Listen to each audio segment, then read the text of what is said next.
Ok. Ok. Saludos, Corillaje. Aquí Silvino, The Starving Artist. Otra edición de Group Chat. Quiero que sepan que esta es la tercera vez que lo grabo. Habíamos tenido problemas técnicos con el micrófono porque estábamos conectados al micrófono del device y no a nuestro crispy chicken sandwich microphone. ¿Cuáles son las que son, Corillaje? Aquí Silvino.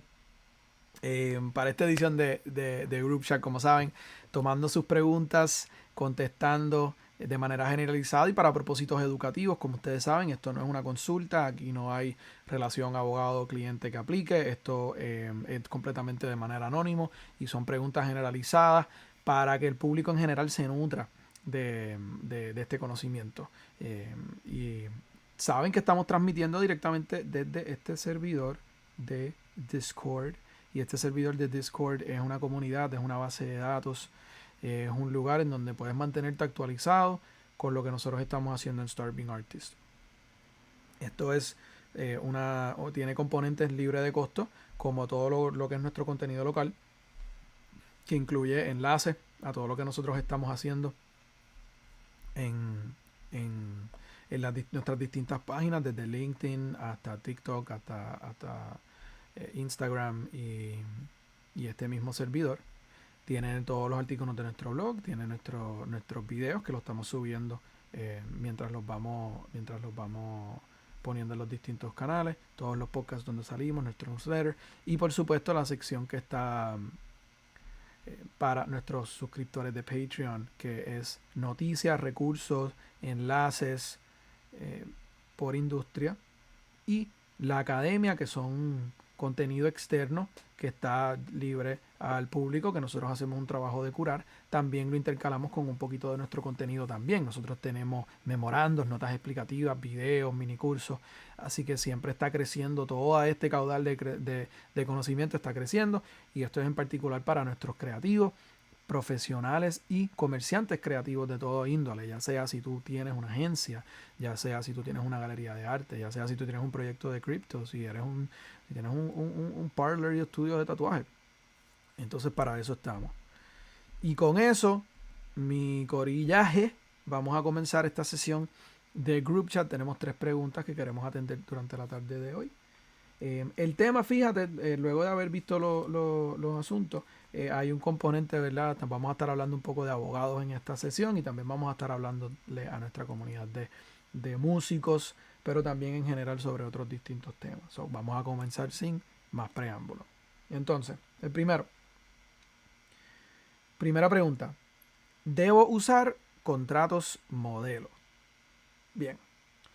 La contestación corta es que sí, se pueden utilizar los contratos modelo. Es un poquito más complicado entrar, ¿verdad?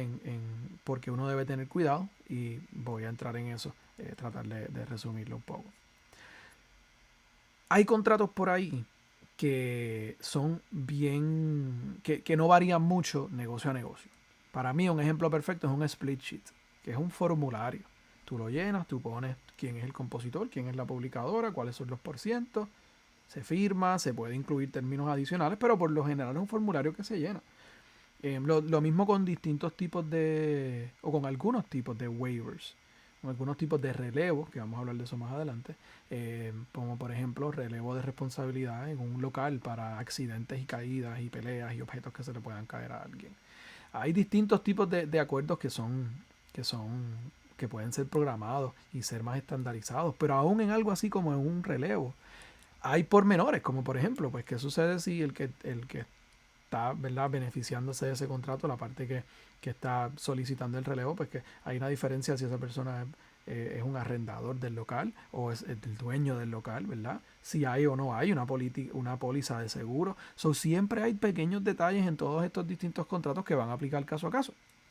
So, uno no debe respaldarse en que conseguí un contrato modelo y este contrato pues atiende todo lo que le hace falta a mi contratación, porque puede variar contrato a contrato, varía de tu negocio, ¿verdad? Del negocio de la otra parte, de dónde están localizados, del tipo de industria que están hablando. Por eso siempre es bueno, mientras se pueda, obtener la consulta de un profesional que trabaja los contratos, particularmente un abogado. Porque más allá de aquellos términos y cláusulas que tú quieres que sean particular a tu contratación, ¿verdad? Lo más específico a tu contratación, hay un montón de otras cosas que pueden aplicar que van a ser igual de pertinentes al momento de tú necesitar necesitar validar y vindicar ese contrato. Por ejemplo, vamos a decir que tú estás contratando a un programador para diseñarte una página web. Y tú estás buscando por ahí un contrato y tú te estás también, ¿verdad?, inventándote y considerando cláusulas. Y tú dices, bueno, pues ¿qué es lo importante en esta contratación? Pues yo quiero saber cuánto se le va a pagar, cuáles van a ser los servicios que me van a brindar, cuándo se le va a pagar, cuándo se me van a tener esos servicios listos. Y eso son, ¿verdad?, lo que tú pensarías en esa contratación. Pero quizás hay otras cláusulas que quizás no estés considerando que son igual de pertinentes. Como por ejemplo, ¿qué va a suceder si hay una disputa, si hay un conflicto, si hay una controversia con esa rendición de servicio? ¿Cómo se va a resolver? ¿Se tiene que llevar esa persona a la corte? ¿Va a haber un proceso de mediación? ¿Va a haber arbitraje? Si tiene que resolverse ese asunto, ¿dónde se va a resolver? ¿Se va a resolver en el lugar donde vive esa persona, en donde yo vivo, si son en jurisdicciones distintas, si es en otro lugar? ¿Qué va a pasar con la confidencialidad, la información que se mantenga confidencial en esa contratación? Siempre hay consideraciones que a veces es importante poder asegurarse de que una persona que tenga este conocimiento de los contratos lo pueda hacer por ti. Y otra cosa es que el pedazo de papel, el contrato, usualmente es el resultado de la negociación, pero el pedazo de papel, el contrato, no es el inicio. Y muchas veces uno viene con el pedazo, con ese modelo, ok, mira, coge, firma aquí. Pero ¿qué sucede si esa persona entonces le tiene comentarios, le tiene apuntes, le tiene revisiones? ¿Cómo tú vas a negociar eso? Porque esa negociación es un baile, ¿verdad? Se presentan unos términos, se hace un back and forth, se hacen concesiones y se termina en algo. El contrato, ese pedazo de papel, no te va a negociar por ti. Tú necesitas una persona que tenga las destrezas para hacer eso. Y por más que tú tengas una persona que te diga, mira, en estos contratos lo importante es esto y esto y esto, no hay manera de prepararte para tú poder negociar eso. Eso también es algo que quizás un contrato modelo no va a poder hacer por ti. La contestación sencilla es que es enteramente válido utilizar un contrato modelo. Mira, para la gran mayoría de las cosas que uno hace como comerciante, uno no necesita un abogado como tal, ¿verdad? Uno necesita un abogado cuando uno va a la corte y alguien tiene que, ¿verdad?, presentar una moción y argumentar a un juez y conocerse las reglas de evidencia, las reglas de procedimiento. Sí, para eso pues es absolutamente necesario. Pero uno no necesita un abogado para firmar un contrato ni para negociar un contrato. Lo que pasa es que, de nuevo, esas destrezas, ese conocimiento más allá del conocimiento que es los particulares de mi negocio, pueden ser bien importantes a la hora de yo necesitarlo, y si yo no los pensé al momento de negociar, pues no voy a estar preparado para cómo eso va a suceder. Eso es mi contestación en cuanto a los contratos modelos. A la siguiente pregunta. De nuevo, relacionado un poco a esto de los temas de abogado. La siguiente pregunta. ¿Le debo pagar a mi abogado 1% de los ingresos de mi carrera? Y esto es más en particular para los artistas, en particular también un poco para los artistas musicales. Pues mira, hay varias razones por la cual yo desfavorezco esos acuerdos de contingencia por la siguiente razón. La primera, y no es la más importante, la primera es que por lo general la gente con quien uno tiene acuerdos de contingencia en su carrera, como por ejemplo un manejador, un booking agent, un agente, son personas o son roles que están directamente envueltos en la generación de ingresos para ti. El booking agent está buscándote guisos, el manejador está buscándote todo tipo de oportunidades, el agente está representándote y también buscándote negocios. Son gente que está envuelta en traerte ingresos. El abogado no siempre está envuelto en asuntos que te generan ingresos. Montarte una compañía, registrarte un derecho de autor, demandar a tu nombre, o sacar un permiso, una licencia. Esas son gestiones que no necesariamente son revenue centers, ¿verdad? No son generadores de ingresos.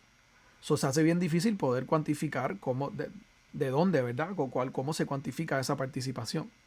Desde el punto de vista matemático de fijar ese % puede ser difícil, porque esa persona pues no está envuelta en ese tipo de labor todo el tiempo, ¿verdad? Esa es la razón número 1.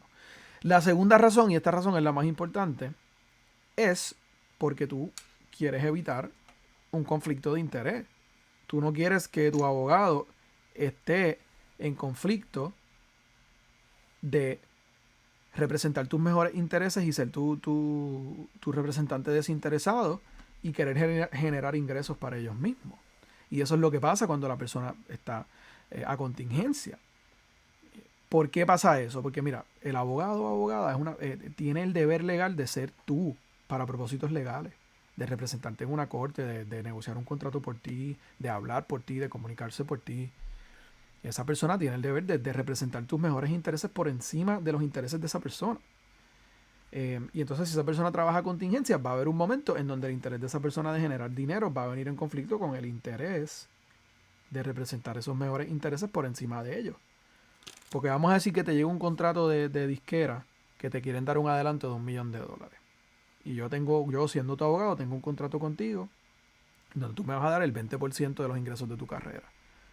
Yo potencialmente, ¿verdad? O la persona que te represente, el abogado en ese caso, va a tener un conflicto porque va a estar el deseo de generar esos 200,000 con la necesidad de representar tus mejores intereses. ¿Y qué pasa si ese negocio es un mal negocio para ti?